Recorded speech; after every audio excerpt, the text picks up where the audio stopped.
You can select elements in your scene in several different ways. First of all, you can select an element right from the camera view itself.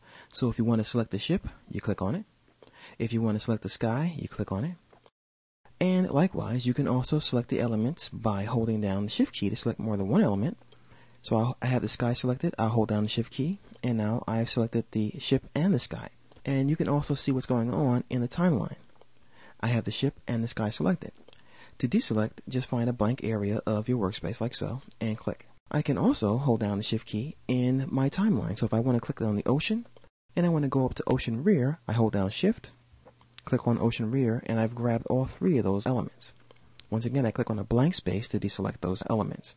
If I want to do a discontiguous select, all I have to do is click on the ocean, hold down the Command or Control key on either Mac or PC, and click around to select what I want. I can go in any order I want to.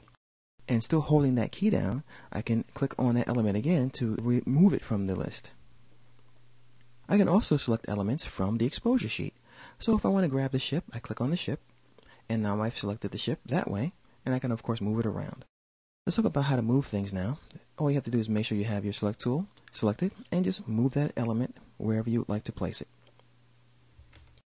Likewise, you can also move elements in the top or in the side views. Let's go ahead and try that.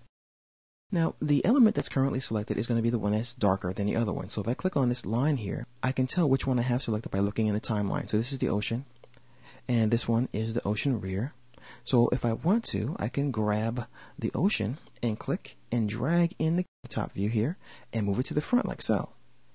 Or I can move it backwards along the forward and backwards position in the top view.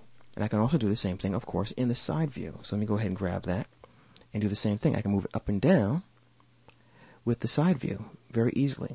So with the top view, you're able to go forwards and backwards, and also east and west.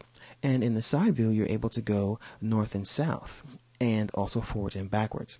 So getting used to moving things around this way can really, of course, speed up your animation and create very interesting effects, because you can have the ocean waves animated going up and down like this just by animating the elements in the appropriate view. So once again, it's easy to select elements. You can use the timeline. You can use the Shift key to select more than one in one continuous range. You can also hold down the Command or Control key to select discontinuously, and I always mess that word up.